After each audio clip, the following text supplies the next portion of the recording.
Dorothy had been married for 41 years. 41 years of Sunday dinners. 41 years of the same man sitting across the breakfast table, drinking his coffee black, reading the newspaper even after newspapers stopped being relevant. 41 years of a life so intertwined with another person that when he was gone, she didn't just lose a husband, she lost the entire architecture of her daily existence. His name was Frank Caldwell. He was 73 years old when his heart stopped on a Tuesday morning in October. He was tying his shoes. That was the last thing he ever did.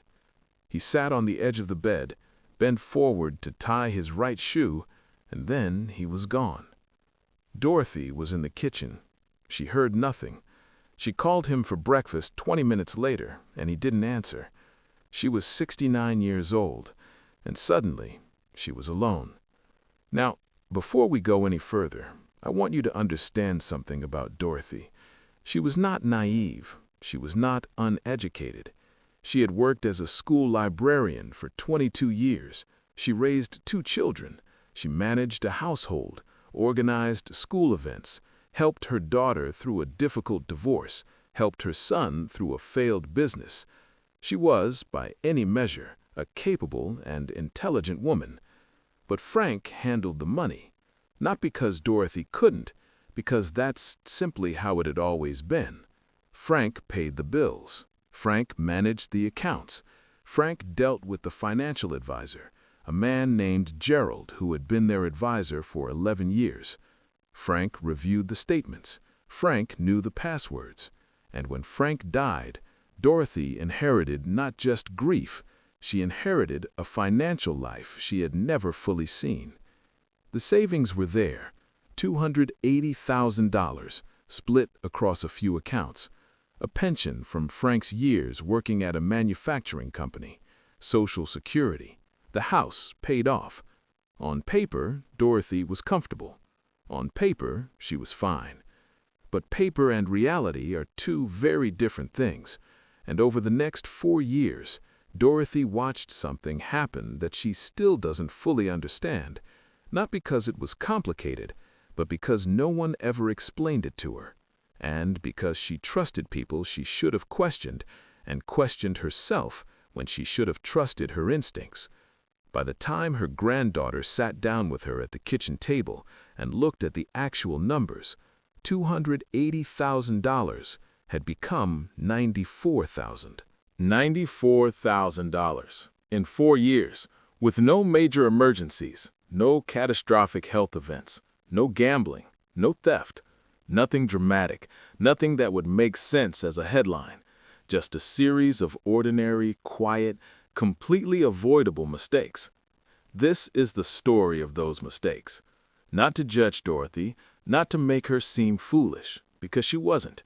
She was a woman navigating something that millions of women in this country navigate every single year, usually alone, usually without anyone sitting down and showing them the map before they start walking.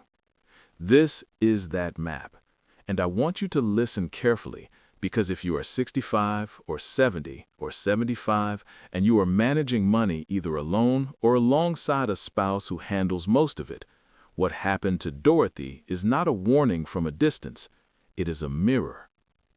Let's start from the beginning. Frank died in October. By December, Dorothy had done what most grieving spouses do in those first terrible months.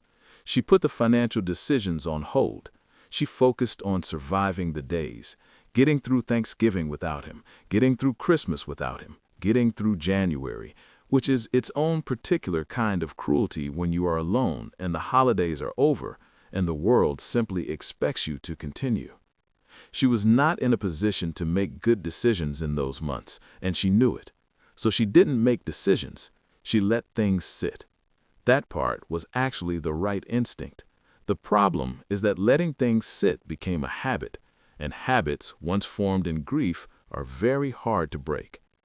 By spring, Dorothy had been contacted 3 times by a man named Richard Howell. Richard was a financial advisor. He had gotten her name, he said, through a community referral. He seemed to know about Frank. He expressed condolences. He was warm. He was patient.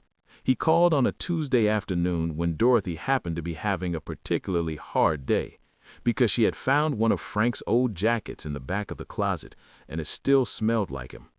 She talked to Richard for 40 minutes that first call. He listened. He didn't push. He talked about his own father's passing. He said he understood what it was like to be the one left behind with all the paperwork. 2 weeks later, she agreed to meet with him. Richard's office was on the second floor of a building near the center of town. There were framed degrees on the wall, photographs of his family on the desk, 2 children, a wife, A golden retriever, a vacation photo somewhere with palm trees. He offered her coffee. He asked how she was sleeping. She felt comfortable. She felt safe. And here is the first thing I need you to understand. Feeling comfortable is not the same as being protected. Feeling safe is not the same as being in safe hands. A warm personality is not a legal guarantee, and a framed degree on a wall tells you absolutely nothing about whether the person sitting behind that desk is working for you or for their own commission. Richard was not what is called a fiduciary. That word matters enormously, so let me explain it simply. A fiduciary is someone who is legally required to put your interests first, not their own, not their company's, yours. If they are not a fiduciary, they are only required to recommend products that are considered suitable, which is a much lower standard. Suitable means it doesn't necessarily hurt you. It doesn't mean it's the best option for you. Think of it this way. A fiduciary is like a doctor who only prescribes what is best for your health. A non-fiduciary is more like a salesperson at a pharmacy who can recommend things that are generally fine for you, but who also earns more money when you buy the expensive version. Richard could recommend something that earned him a significant commission, as long as it could be considered suitable for her situation. And he did. Dorothy didn't know the difference. No one had ever explained it to her. Frank had dealt with Gerald, their previous advisor, and Gerald was also not a fiduciary, but that had never come up. It had never been a question anyone thought to ask. Within 3 months of their first meeting, Dorothy had moved nearly all of her savings into a set of products Richard recommended: an annuity, a few managed funds, a life insurance policy she didn't actually need. The annuity came with something called a surrender charge. That is a penalty for withdrawing your own money before a certain period ends. A penalty, in some cases, of 7 or 8% of whatever she withdrew. Think about what that means. She handed someone her life savings, and if she wanted them back before the agreed period, she would be fined for doing so. She didn't understand this when she signed. The document was long. Richard walked her through it quickly. She was 69 years old and still in grief, and she trusted him, so she signed. The life insurance policy made even less sense for her situation. She had no dependents who relied on her income. Her children were adults. Her house was paid off. Life insurance at 69 for someone in Dorothy's exact situation is almost never the right financial move. But it generated a substantial commission for Richard, and Dorothy signed. The managed funds came with fees, annual fees expressed as a percentage of the total balance.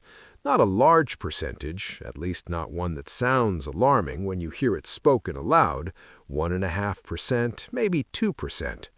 That doesn't sound like much, but on $280,000, 1.5% is over $4,000 every single year, quietly leaving her account, not as a bill she ever saw, not as a charge she ever approved on any given day, but subtracted from the balance before the statement was ever printed and mailed to her. She looked at her statements. The numbers seemed fine. The balance was still there. Most of it, anyway. She didn't understand that the balance she was seeing had already had the fees removed. She didn't understand that the products she was in were underperforming what a simple, low-cost alternative would have given her. She didn't understand any of that, because no one explained it, and she didn't know what questions to ask, because she didn't know what she didn't know. That is the cruelest part of financial exploitation. It doesn't always look like theft. It often looks like paperwork. It looks like statements in envelopes that seem fine. It looks like a polite man in a nice office who asks how you're sleeping and whose kids smile at you from a photograph on his desk. At the same time that this was happening with Richard, something else was happening at home. Dorothy had 2 children. Her daughter, Carol, lived in the same state, about an hour away. Her son, Michael, lived in Arizona. Michael was 51 years old. He had worked in construction management for most of his adult life, and the previous year, just before Frank died, Michael had launched a small business, a landscaping and property maintenance company.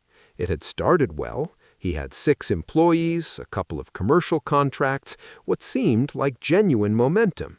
And then the commercial contracts fell through, and then one of his key employees left, and then his truck needed a major repair, and then another one. And then Michael called Dorothy on a Sunday night in February, just 4 months after Frank's death, and explained that without some help, His business was going to close. He had 3 kids, a mortgage, a life that was unraveling at the edges. Dorothy knew all of this. She transferred him $30,000. She told herself it was a loan. She wrote it down in a notebook. $30,000 loan to Michael, February. She meant it as a loan.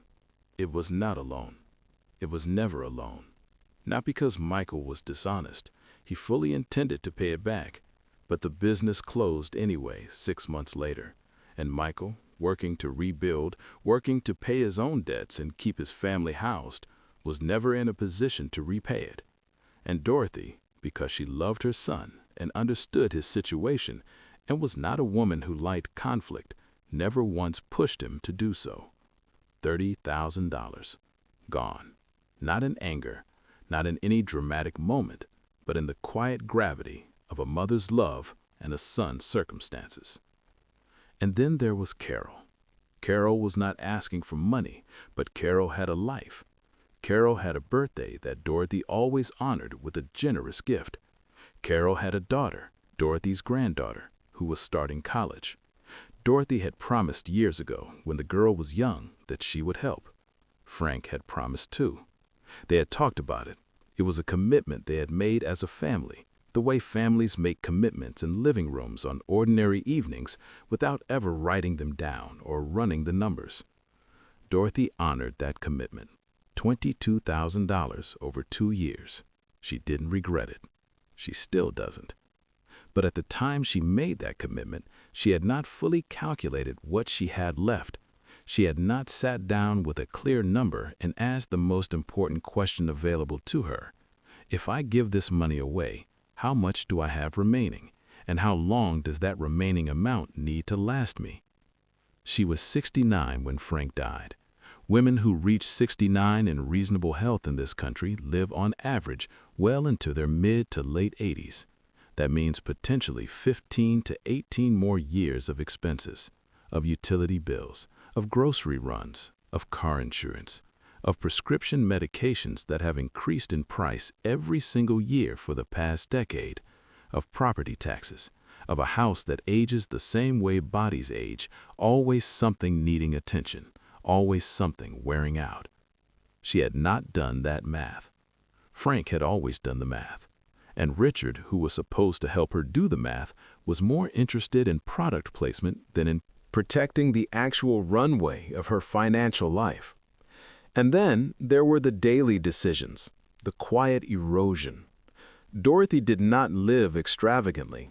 She was not buying luxury items. She was not taking expensive vacations. She was doing what she had always done, spending at the pace of a life that had once included 2 incomes and 2 people, and was now running on 1. She had not adjusted, not because she was reckless, but because adjusting spending downward is psychologically one of the hardest things a person can do, especially when you are grieving, especially when the familiar patterns of spending feel like the last solid ground in a world that has completely shifted beneath you. The heat stayed at the same temperature it had always been. The cable package stayed the same. She still bought birthday gifts the same way she always had, still bought Christmas gifts the same way, still donated to the same causes she and Frank had always supported, still tipped the same, helped the same, gave the same. None of this was wrong. All of it was human. But the income had dropped and the spending had not, and no one had sat her down and drawn a simple line on a piece of paper showing her exactly what that gap looked like compounded across 4 years. No one had drawn that line. Richard certainly hadn't. Gerald was semi-retired and essentially no longer engaged. Dorothy's children didn't know the full picture. She didn't tell them because she didn't want to worry them, and also because the numbers still seemed okay to her. The statements still arrived. The accounts still had balances. Things seemed fine. Things were not fine. And then, in the 4th year after Frank's death, Dorothy fell. Not a serious fall. She tripped on a step in the backyard, twisted her ankle, bruised her hip. She was fine within a few weeks, but she was alone when it happened, and she lay on the patio for almost an hour before she was able to get herself back inside. And she didn't tell Carol until 3 days later. Carol came to visit, and while she was there, something happened that Dorothy hadn't planned. Carol asked about the finances, gently, the way adult children sometimes begin to ask when they realize their parents are navigating aging alone. And Dorothy, who had always kept these things private, who had always maintained the quiet dignity of managing her own affairs without becoming a burden to her children, something in her cracked open a little. She showed Carol the statements. Carol called her daughter. Her daughter, who was now 22 and had just graduated with a degree in business administration, drove down the following weekend. And the three of them sat at Dorothy's kitchen table with every statement, every account number, every document, a notebook, and a calculator. And that is when Dorothy found out. $280,000 had become $94,000. When the annuity surrender charges were factored in, and the management fees taken across 4 years, and the $30,000 to Michael, and the $22,000 for college, and the smaller gifts and contributions over the years, and 4 years of spending that quietly exceeded income each month, and a set of financial products that had simply not performed the way they should have, the number on the page was $94,000. Dorothy looked at that number for a long time. She said quietly, "I thought it was fine. I thought I was being careful." She was careful. By her own understanding, she had been careful. She had not been reckless. She had been human. She had been grieving. She had trusted someone she should have questioned. She had not known what she didn't know.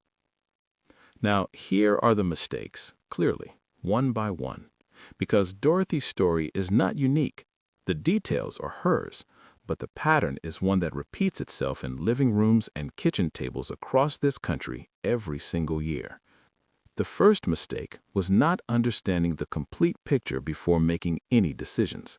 In the months after Frank died, Dorothy did not do a full accounting of her financial life. She did not make a written list of every account, every income source, every recurring expense, every upcoming cost. She had a general sense of the numbers, but not a precise one. And when you are making decisions about money that needs to last you potentially 2 more decades, a general sense is not enough. A general sense is how you end up feeling comfortable when you shouldn't be. What she needed was a complete written picture of every dollar coming in every month, every dollar going out every month, every anticipated cost in the next 10 years, and one specific uncomfortable number. At the current rate of income and spending, how many years does the money last? She didn't have that picture, so she was making every decision in the dark. The second mistake was trusting someone without verifying their obligations to her. Richard seemed trustworthy. He was, in many ways, a decent enough person. But being decent and being legally obligated to act in your interest are not the same thing. Before Dorothy gave Richard any authority over her money, she needed to ask one question, one simple, direct question. Are you a fiduciary? And if the answer was anything other than an unconditional yes, she should have walked out of that office and found someone who was. A fiduciary advisor is legally required to put your interests first, not most of the time, not when it's convenient, always. If they recommend something, it must be because it is genuinely the best available option for your specific situation, not because it pays them the highest commission. Non-fiduciary advisors are not necessarily dishonest, but they are operating under a different set of rules. They are permitted to recommend things that benefit them as long as those things are considered broadly suitable for you. That is a very different standard. And when you are 69 years old and alone and handing someone the money that needs to sustain the rest of your life, you cannot afford a different standard. Ask the question. Demand a clear answer. If they are not a fiduciary, keep looking. The third mistake was giving money to family without calculating the real impact first. Dorothy gave $30,000 to Michael. She gave $22,000 toward her granddaughter's college. She gave in smaller ways across the years in the countless forms that love takes when it has a checkbook. None of this came from a bad place. All of it came from love. But love and financial planning are two separate conversations, and they need to happen separately before any money moves. Before that $30,000 went to Michael, someone needed to sit with Dorothy and ask, what is the total balance right now? What is the monthly income? What are the monthly expenses? How many years does this money need to last? And what does removing $30,000 do to that calculation? If she had done that math, she might still have helped Michael. Love does not evaporate in front of a spreadsheet. But she might have helped with a smaller amount. She might have had a real, honest conversation with Michael about what repayment would look like and what would happen to her if the business closed anyway. She did none of that because it felt cold. Because grief makes you want to hold the people who are left, and sometimes holding them tighter looks like writing checks without asking questions. The fourth mistake was not adjusting her spending when her income changed. This is the quietest of all the mistakes, and in some ways the most consequential because it happens with no single dramatic moment you can point to. There is no day on which the heating bill or the Christmas gifts feel wrong. They feel like life. They feel like normal. And that is exactly the problem. When income drops, spending must be recalibrated, not to make life feel small or joyless, but to close the gap between what comes in and what goes out. Dorothy's income after Frank died was meaningfully lower than it had been during their marriage. 2 Social Security checks became 1. The pension had a survivor benefit, which helped, but it was reduced from the full amount. The income dropped, the spending did not. Not because Dorothy was careless, because she had never tracked it precisely, and because the changes were gradual, and because the accounts still showed balances, and because no one was sitting with her each month showing her the arithmetic of the gap. A monthly spending gap of $500 sounds modest, but $500 a month is $6,000 a year. Over 4 years, that is $24,000 gone, not in any single decision you could identify and correct, but in the accumulated weight of 1,000 ordinary days.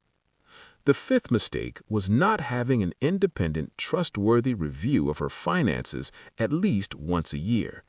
Every year, someone should have sat with Dorothy and looked at the complete picture. Not Richard, who earned commissions on what he sold her. Not a family member managing their own financial pressures. Ideally, a fiduciary advisor who charges a flat fee for advice and earns nothing from what they recommend. If that isn't possible, then a non-profit credit counseling organization.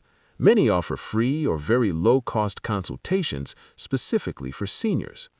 Organizations like AARP have financial counseling programs available to members. Many public libraries host financial literacy workshops. There are resources. They are not as easy to find as a Richard Howell who calls on a Tuesday afternoon when you are lonely and grieving and already inclined to trust someone who asks how you are sleeping. But they exist. The annual review should cover the same essential questions every time.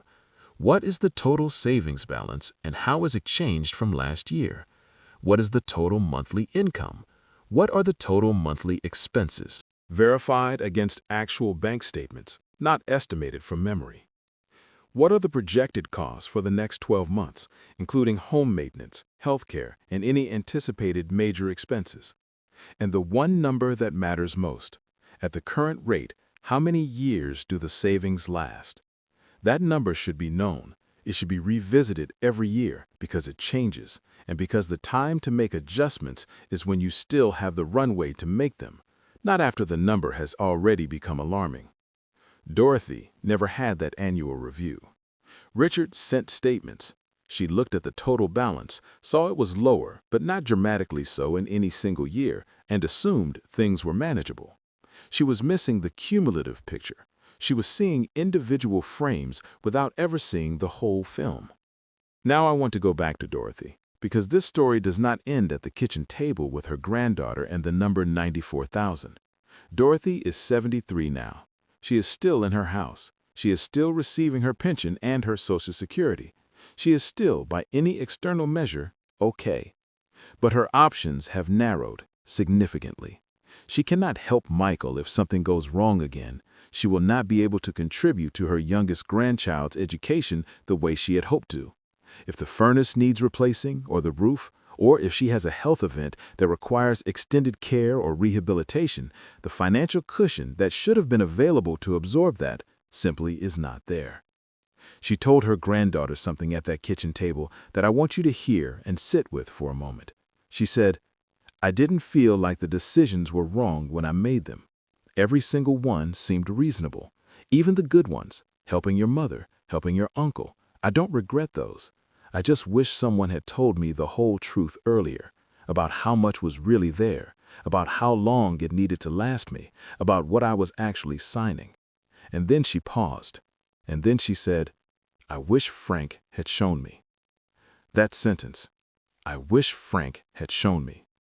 Because Frank showing her, Frank sitting down with her even once and walking through the accounts, the statements, the passwords, the name of the advisor, the structure of the pension survivor benefit, where the safe deposit key was kept, what the plan was if something happened to him first, that single conversation could have changed everything.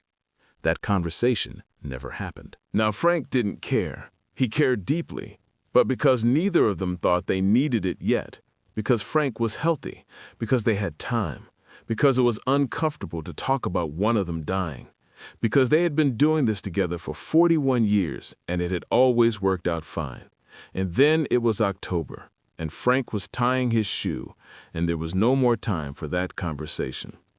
So let me say to you, directly, what no one said to Dorothy before it was too late. If you are in a marriage or partnership where one person manages the finances, both of you need to understand the complete picture. Not one person handling it while the other trusts. Both people together, knowing the accounts, the passwords, the advisors, the income sources, the monthly expenses, the plan. Because one of you will, eventually, be the one left sitting in the kitchen calling a name that doesn't answer anymore. That moment comes without warning for almost everyone. And when it comes, the person left behind will be dealing with grief so heavy it is almost physical. They should not have to learn the architecture of their financial life for the first time while carrying that weight. The conversation is uncomfortable. I know it is. It requires talking about death, and most of us would rather not. But having that conversation while there is still time is one of the most loving, practical, and protective things you can do for the person you share your life with. And if you are already the one who is alone, if you are already the one sitting in the kitchen now managing the statements and the accounts and the decisions by yourself, it is not too late. It is not too late to ask for help, to find a fiduciary advisor, to do the complete accounting, to understand the real number and what it means and what, if anything, needs to change. It is not too late, but it is also not something to delay, not for any of us.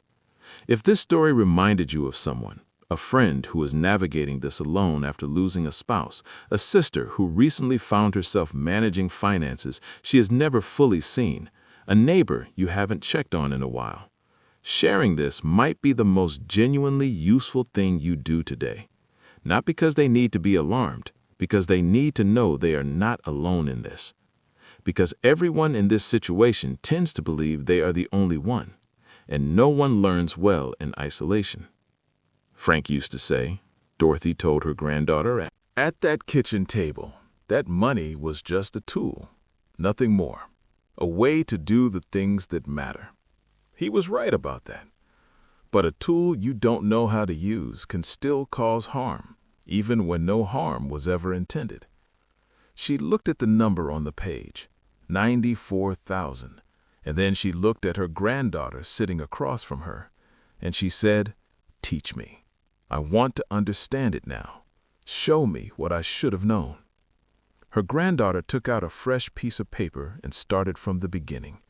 And that is where it starts, with someone willing to explain and someone willing to ask. Wherever you are right now, whatever your situation looks like on paper, that conversation is available to you today, this week, before anything changes without warning. Frank was healthy until Tuesday morning in October, and Tuesday mornings come without warning for all of us.